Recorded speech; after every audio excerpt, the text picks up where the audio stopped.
كبيرا والحمد لله كثيرا وسبحان الله بكرة وأصيلا لا إله إلا الله وحده صدق وعده ونصر عبده وأعز جنده وهزم الأحزاب وحده. الحمد لله الحمد لله رب العالمين نحمده ونستعينه ونستغفره ونتوب إليه ونعوذ بالله من شرور أنفسنا وسيئات أعمالنا من يهده الله فلا مضل له ومن يضلل فلا هادي له. أشهد أن لا إله إلا الله وحده لا شريك له وأشهد أن محمدا عبده ورسوله والصلاة والسلام على نبينا محمد وعلى آله وأصحابه ومن تبعه إلى يوم الدين. أما بعد فيا عباد الله أوصيكم ونفسي بتقوى الله وطاعته لعلكم تفلحون. قال الله تعالى في القرآن الكريم أعوذ بالله من الشيطان الرجيم بسم الله الرحمن الرحيم يا أيها الذين آمنوا اتقوا الله حق تقاته ولا تموتن إلا وأنتم مسلمون. صدق الله العظيم. الله أكبر الله أكبر Allahu Akbar walillahil hamd. Jamaah salat Id rahimakumullah. Puja dan puji syukur kita tunjukkan kepada Allah yang telah memberikan kenikmatan kepada kita yang sangat banyak sehingga kita sendiri tidak akan mampu menghitung nikmat-nikmat itu. Karenanya dalam konteks nikmat Allah Subhanahu wa taala, Allah tidak memerintahkan kita untuk menghitung, tapi Allah perintahkan untuk mensyukurinya. Selawat dan salam semoga selalu tercurah kepada Nabi Muhammad sallallahu alaihi wasallam beserta keluarga, para sahabat dan para pengikut setia beliau serta para penerus dakwahnya hingga hari kiamat nanti. Allahu Akbar Allahu Akbar Allahu Akbar walillahil hamd. Jamaah Id rahimakumullah, pada hari yang mulia ini 10 Zulhijjah 1442 Hijriah, seluruh umat Islam memperingati hari raya Idul Adha atau juga disebut dengan Hari Raya Kurban. Sehari sebelumnya kemarin 9 Zulhijjah, puluhan ribu umat Islam yang diizinkan menunaikan ibadah haji wukuf di Padang Arafah berkumpul di Arafah dengan memakai ihram putih sebagai lambang kesetaraan derajat manusia di sisi Allah. Tidak ada keistimewaan antara satu dengan yang lainnya kecuali takwa kepada Allah Subhanahu wa taala. Dan hari ini juga kita kembali diingatkan kepada kisah seorang Khalilullah, kekasih Allah Subhanahu wa taala, Nabi Ibrahim alaihissalam, yang Allah uji kecintaannya antara cintanya kepada keluarga dan cintanya kepada Allah Subhanahu wa taala. Alhamdulillah, cintanya kepada Allah melebihi dari segalanya. Hal ini membuat kita, bahkan Nabi Muhammad sallallahu alaihi wasallam, harus mengambil pelajaran darinya. Allah berfirman dalam surah Al-Mumtahanah, surat yang ke-60 ayat 4, A'udzu billahi minasyaitonir rajim.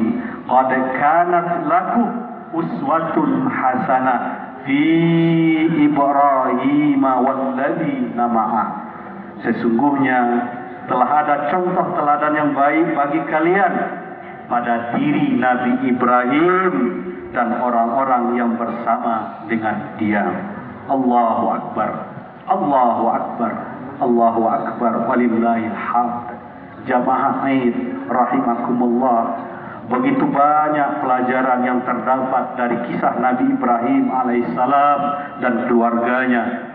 Di antaranya yang bisa kita sampaikan dalam kesempatan yang berbahagia ini, pelajaran pertama, berbaik sangkalah selalu kepada Allah Subhanahu wa Ta'ala. Di dalam buku Anbiya Allah atau para Nabi Allah karangan Ahmad Fahjad mengatakan, pada suatu hari Nabi Ibrahim alaihissalam terbangun dari tidurnya. Tiba-tiba dia memerintahkan kepada istrinya Sayyidah Hajar untuk mempersiapkan diri menempuh perjalanan dengan membawa bayinya. Perempuan itu segera berkemas untuk melakukan perjalanan yang panjang. Pada saat itu Nabi Ismail masih bayi dan belum sapi atau belum disapi, belum disusui oleh ibunya, karena memang dia baru dilahirkan oleh ibunya Hajar. Ibrahim alaihissalam melangkahkan kaki menyusuri bumi yang penuh dengan pepohonan dan rerumputan sampai akhirnya tiba di padang Sahara. Beliau terus berjalan hingga mencapai pegunungan, kemudian masuk ke daerah Jazirah Arab. Ibrahim alaihissalam menuju ke sebuah lembah yang tidak ditumbuhi tanaman, tidak ada makanan, tidak ada minuman. Tempat itu menunjukkan tidak ada kehidupan di dalamnya. Di tempat itulah sidang Id rahimakumullah, beliau turun dari punggung hewan tunggangannya, kemudian menurunkan istri dan anaknya. Setelah itu tanpa berkata-kata beliau meninggalkan istri dan anaknya di sana.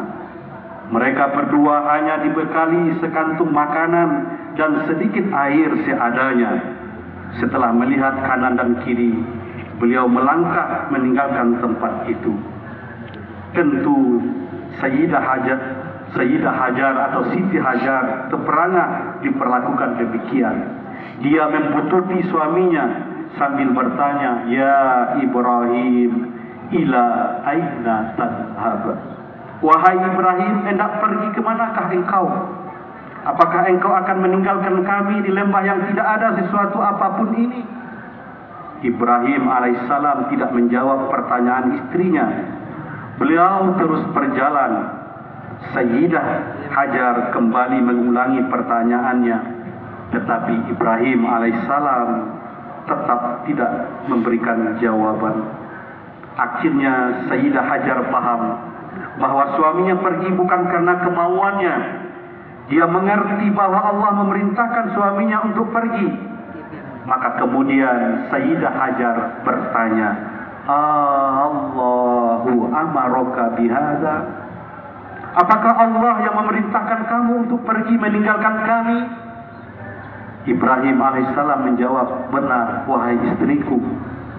Kemudian istri yang solehah dan beriman itu berkata, idzan la yubayyi'una Allah. Kalau demikian halnya wahai suamiku, kami tidak akan disia-siakan oleh Allah Subhanahu wa Ta'ala. Kemudian Ibrahim alaihissalam terus berjalan meninggalkan mereka. Jamaah Id rahimakumullah, lihatlah bagaimana Nabi Ibrahim alaihissalam dan Sayyidah Hajar mampu berbaik sangka kepada Allah Subhanahu wa Ta'ala. Mereka meyakini bahwa selama mereka bersama Allah, maka tidak akan ada yang dapat mencelakakannya dan menyengsarakannya dan melukainya. Bila ada manusia yang frustasi dalam kehidupan ini, atau ada manusia sengsara, bukan karena sedikitnya nikmat yang Allah berikan kepada mereka, akan tetapi karena sedikitnya husnullah atau berbaik sangka kepada Allah Subhanahu wa Ta'ala. Padahal nikmat yang Allah berikan lebih banyak daripada siksanya. Oleh karena itu sidangin rahimakumullah, kita harus selalu husnuzan kepada Allah Karena Allah menjelaskan di dalam hadis qudsi bahwa dia sesuai dengan prasangka hambanya kepadanya. Ana inda dhanni abdi bi, kata Allah Subhanahu wa taala. Aku akan bersama atau aku akan memberikan sesuai dengan sangkaan hambaku kepadaku. Jemaah rahimakumullah, manusia kita wajib husnudzon kepada Allah apapun keadaannya. Allah akan berbuat terhadap hambanya sesuai dengan persangka hambanya. Kita harus banyak belajar kepada Sayyidah Hajar. Walaupun dia seorang wanita yang baru mempunyai anak bayi, kemudian ditinggalkan suaminya di padang pasir yang gersang, tapi dia yakin jika ini adalah perintah Allah, maka Allah tidak akan menyia-nyiakannya. Allah pasti akan membantunya selama dia selalu berada di jalan Allah Subhanahu wa taala. Kisah ini tentu bukan hanya untuk Sayyidah Hajar saja. Kisah ini bukan untuk zaman itu saja, akan tetapi kisah ini akan terus berulang pada setiap zaman dengan pelaku yang berbeda, dan Allah Subhanahu wa taala tidak akan menyia-nyiakan hambanya yang senantiasa baik sangka kepadanya dalam segala hal. Pelajaran yang kedua yang bisa kita ambil dari kisah Nabi Ibrahim dan keluarganya adalah bersemangatlah selalu dalam mencari rezeki yang halal. Setelah bekal makanan dan minuman habis, ditambah panas matahari yang menyengat, Ismail mulai menangis karena kehausan. Sayyidah Hajar berusaha mencari air dengan meninggalkan anaknya sendirian, dengan berlari-lari kecil dari Bukit Safa dan Marwah, sampai malah berulang 7 kali, dengan sesekali menengok anaknya yang terus-menerus menangis. Allahu Akbar, Allahu Akbar, Allahu Akbar, walillahil hamd. Ada satu rahasia dari kejadian ini yang mesti kita renungkan sidang Id rahimakumullah, bahwa kesungguhan Sayyidah Hajar dalam mencari air dengan mengeluarkan segala tenaganya bolak-balik dari Safa dan Marwah. Walaupun bolak-balik dari Safa dan Marwah belum mendapatkan air, dia terus berusaha, meskipun akhirnya air itu ada di dekat anaknya sendiri.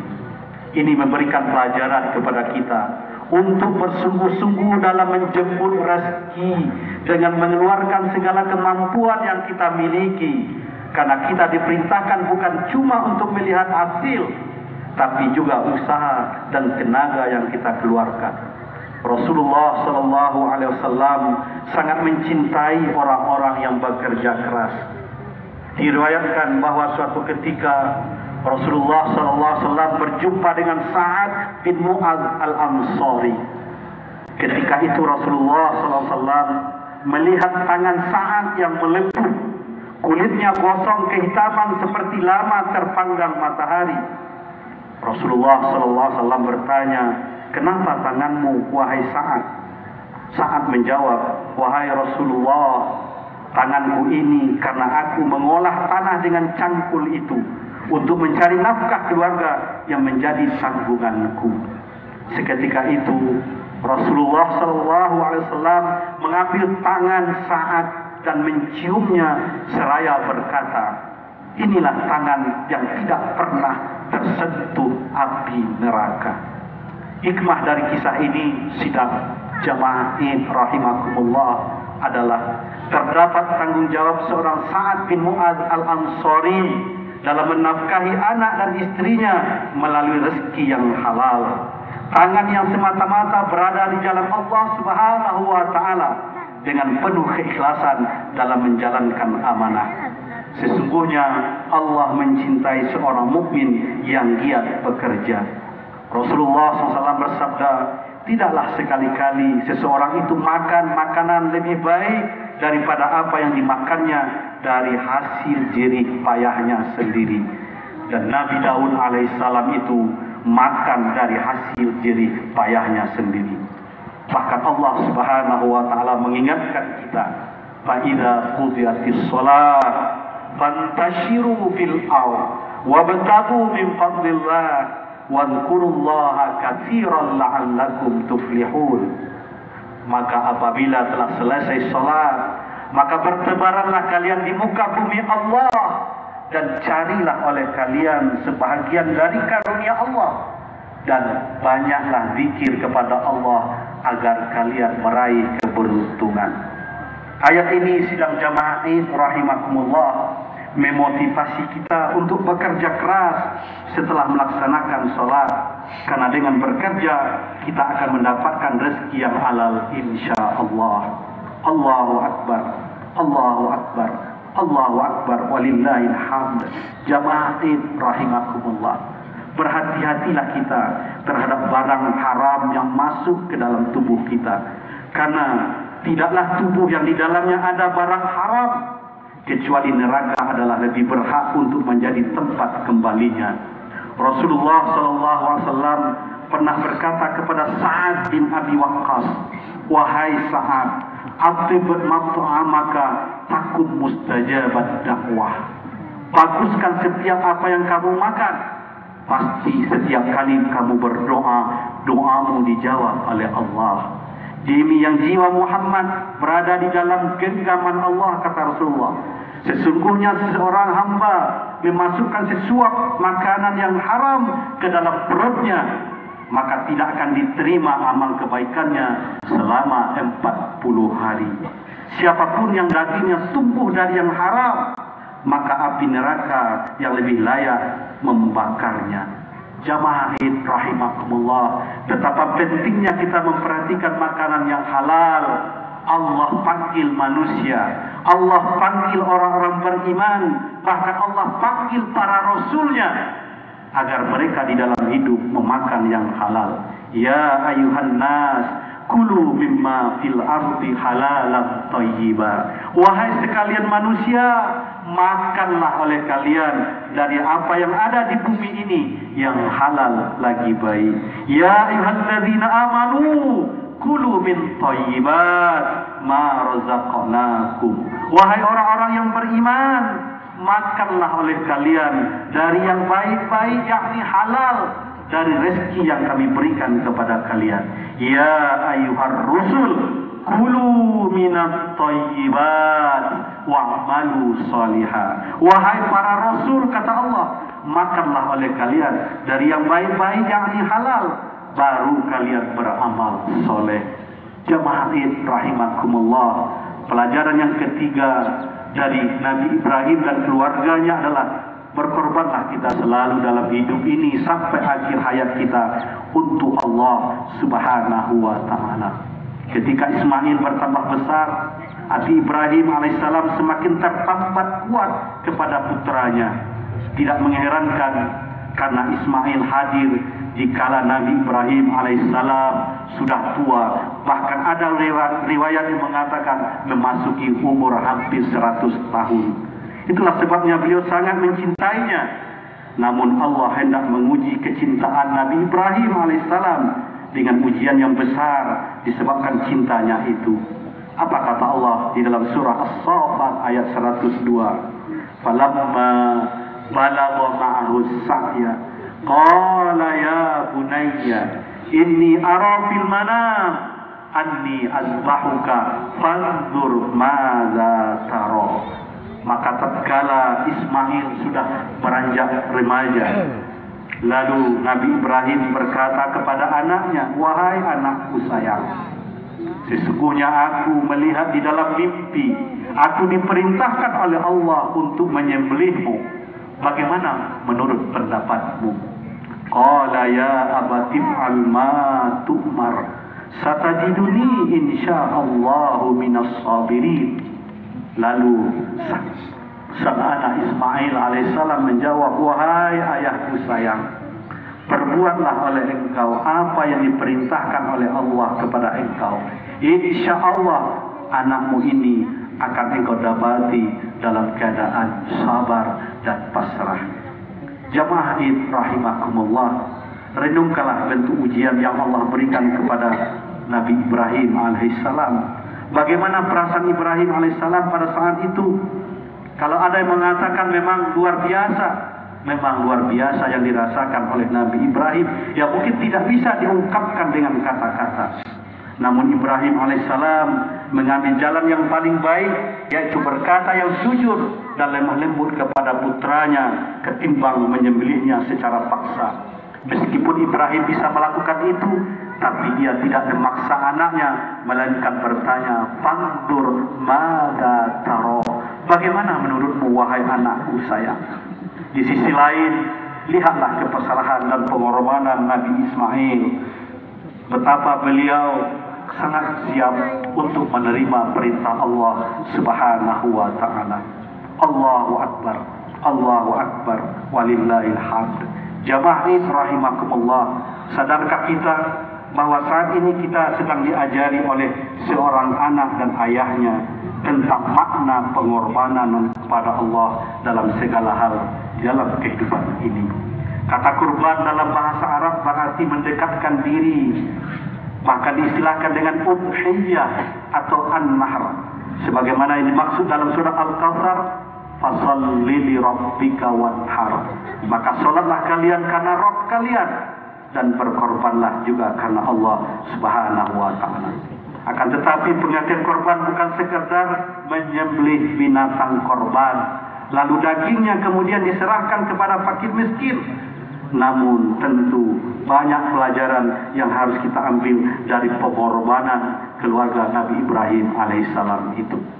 Yang keempat pelajaran yang bisa kita ambil di antara sekian banyak pelajaran yang Allah berikan melalui kisah Ibrahim dan keluarganya adalah kita dalam hidup ini sebagai kepala keluarga harus memperhatikan pendidikan terhadap keluarga. Nabi Ismail tidak akan menjadi anak yang penyabar jika tidak mendapatkan pendidikan dari ibunya Hajar. Dan Sayyidah Hajar tidak akan menjadi seorang yang penyabar dan penurut terhadap aturan Allah jika dia tidak dididik oleh Nabi Ibrahim suaminya. Dan Nabi Ibrahim alaihissalam juga tidak akan dapat sabar jika tidak dididik oleh Allah Subhanahu wa taala melalui wahyunya. Seorang anak dalam perkembangannya membutuhkan proses yang panjang, maka peran orang tua dalam membentuk perilaku yang berakhlak mulia sangat dibutuhkan dan tentu dimulai dari semenjak mengandung anak tersebut. Karena seseorang yang tidak mau memperhatikan pendidikan anak, tidak acuh dengan anak, sebagaimana juga hari ini kita saksikan di bermacam media, dianggap orang yang mengkhianati amanah Allah. Dan nanti di hari kiamat, orang tua juga akan diminta pertanggungjawaban tentang perlakuannya kepada Allah Subhanahu wa taala terhadap anak yang diamanahi itu. Itulah beberapa pelajaran yang harus kita ambil dari kisah Nabi Ibrahim alaihissalam dan keluarganya. Semoga Allah mudahkan kita untuk memahami dan mencontoh. Amin. Fa'tabiru ya ulil absar la'allakum turhamun.